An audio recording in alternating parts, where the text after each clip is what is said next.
ఇంకొక సినిమా ఈ వారం ఓటీటీ వచ్చేసి మనకు అనగనగా ఒక రాజు. సో ఈ సినిమా మనకు సంక్రాంతికి వచ్చింది. మన ఎంటర్టైనర్ నవీన్ పోలిశెట్టి అండ్ అలాగే మన మీనాక్షి చౌదరి. సో వాళ్ళిద్దరు కాంబినేషన్ అండ్ మన మిక్కీ జే మేరే గారు మ్యూజిక్ డైరెక్షన్ కానీ. సో ఈ సినిమా అయితే మనకు సంక్రాంతికి వచ్చింది, అన్ని సినిమాలతో పాటు పోటీ పడింది. సో ఈ సినిమా ఆల్రెడీ హిట్ కొట్టి 100 కోట్లు కూడా దాటేట్టుంది సినిమా. సో అది మన అనగనగా ఒక రాజు. అండ్ ఈ సినిమా చాలామంది థియేటర్స్లో చూసి ఉండకపోవచ్చు, ఎందుకంటే ఆ టైంలో సినిమాలు చాలా ఉన్నాయి కాబట్టి. సో ఇప్పుడు ఈ సినిమా ఓటీటీ ప్లాట్ఫామ్ నెట్ఫ్లిక్స్లో అయితే రాబోతుంది. ఈ రోజు నుండి ఆల్రెడీ నిన్న మిడ్ నైట్ నుంచే స్ట్రీమింగ్ అవుతుంటుంది అనగనగా ఒక రాజు. సో కంపల్సరీ ఒకసారి అయితే ట్రై చేయొచ్చు అన్నిటైతే ఉందన్నమాట. మన ట్రైలర్ చూసినా కానీ మన పబ్లిక్ టాక్ కూడా మన ఛానల్లో పెట్టింటాము, ఒకసారి చూడండి. కానీ కొంచెం మిక్స్డ్ ఒపీనియన్స్ ఉండొచ్చు, అది వేరే విషయము. బట్ ఓవరాల్గా చూసుకుంటే సినిమా హిట్టే. అండ్ అలాగే బులిరాజు ఉన్నాడు కదా, మన వరప్రసాద్ గారిలో ఉన్నాడు. అండ్ అలాగే సంక్రాంతికి వస్తున్నాం తను కూడా ఉన్నాడు దీంట్లో.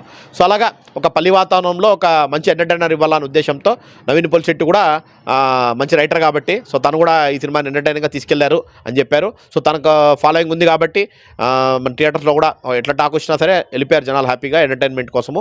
ఇప్పుడు ఈ సినిమా మన ఓటీటీ ప్లాట్ఫామ్లో అయితే ఒకసారి వాచ్ చేసి కమెంట్ చేయండి.